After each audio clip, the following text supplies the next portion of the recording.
Since its beginnings in 1848, the Chicago Board of Trade has emerged as the world's leading futures and options exchange, developing a business that is vital to the global economy. Or the Chicago Board of Trade, with its tightly packed pits and its fast-paced way of doing business, is an amazing sight for any first-time visitor. This method of conducting business, however, is actually a very efficient and well-monitored means of risk management. Due to its unique working environment, it is sometimes difficult to remember that the exchange is and will remain conservative and highly regulated. Even though the pace is often frantic and the atmosphere loud, the exchange must maintain its high standards. We all have to remember that the trading floor, the pits, the trading desks, as well as other parts of the Board of Trade building, constitute our place of business. And as in any place of business, professionalism is required at all times. Early on, the members of the exchange realized that problems in decorum could arise in our oftentimes congested workspace in active markets or even in slow markets when people have time on their hands. These problems needed to be dealt with clearly and directly, so the members of the exchange instituted Rule 519, which prohibits such things as intentional physical abuse, the use of obscene or profane language, and disorderly conduct. The exchange has had a strong policy against sexual harassment for years. Even though the exchange itself is not responsible for member and member firm employee conduct on the trading floor, disciplinary committees have had the ability to address sexual harassment violations under their power to regulate conduct on the trading floor. However, Rule 519 was recently revised to explicitly prohibit sexual harassment, to make absolutely clear that sexual harassment would not be tolerated at the CBOT. Today, sexual harassment is a major issue confronting every industry and organization, not just the CBOT. Sexual harassment is not only morally wrong, it also hurts the recipient of the sexual harassment, you as an individual, and the CBOT as an institution. Consequently, in addition to amending Rule 519, the board added Regulation 51907, which clearly states that sexual harassment will not be tolerated on the floor or halls of the exchange. But what is sexual harassment? Each individual probably has his or her own notion of what it means. Let's take a moment to review the exchange's definition of sexual harassment. Sexual harassment consists of unlawful verbal or physical conduct directed at a person when that conduct is based on that person's sex and has a substantial adverse effect on him or her in the workplace.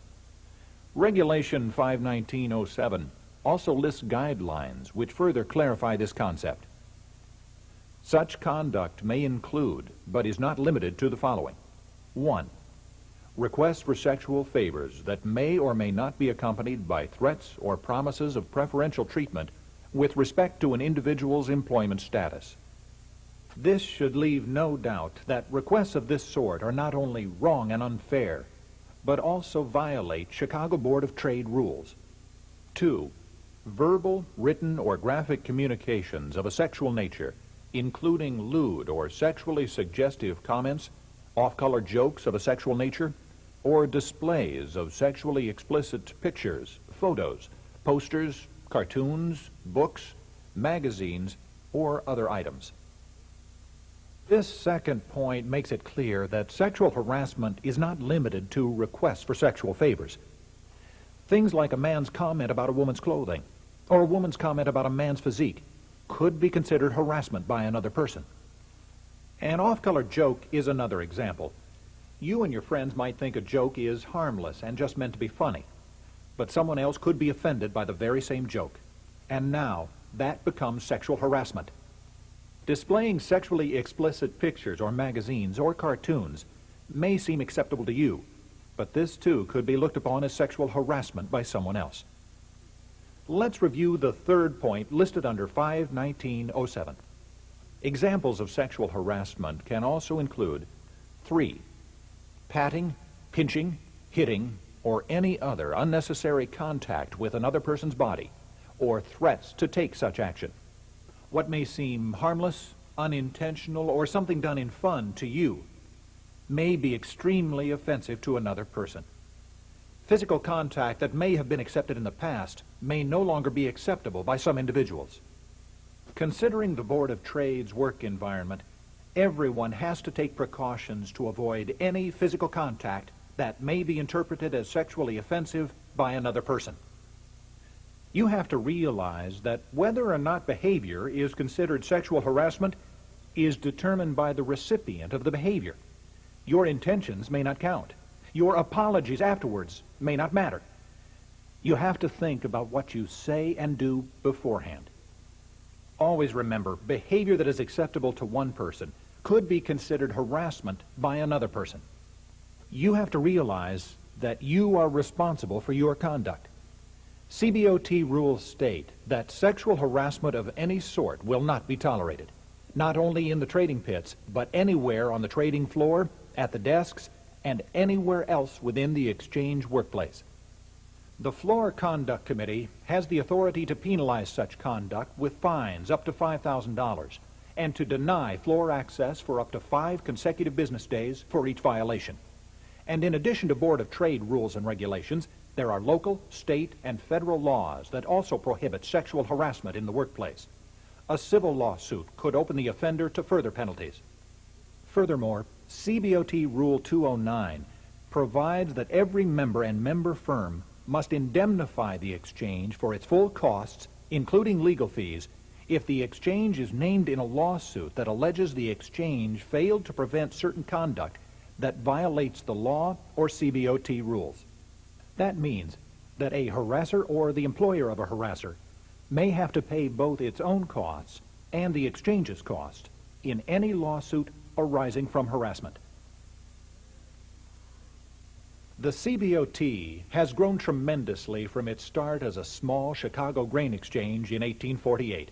Today, it is a world-renowned institution in international grain and financial markets. And as a major institution, it faces the same issues of sexual harassment that confront all of corporate America today.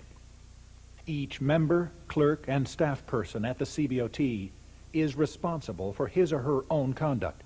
You are responsible for your words, gestures, and actions.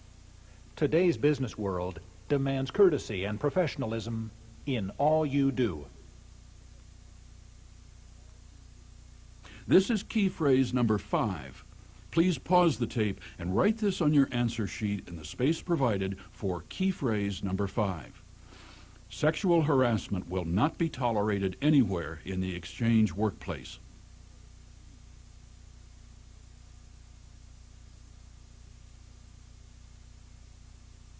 This video was produced by the Chicago Board of Trade's Market and Product Development Department at the direction of the Floor Conduct Committee. This video is intended to provide an overview of the topic of sexual harassment and is not a substitute for reading CBOT rules and regulations governing floor conduct and sexual harassment, including but not limited to Rule 519 and Regulations 51907 and 520A. It is the responsibility of each member, clerk, and non-member employee of the Chicago Board of Trade and Mid-America Commodity Exchange to adhere to the rules and regulations regarding acceptable behavior and decorum at the exchange.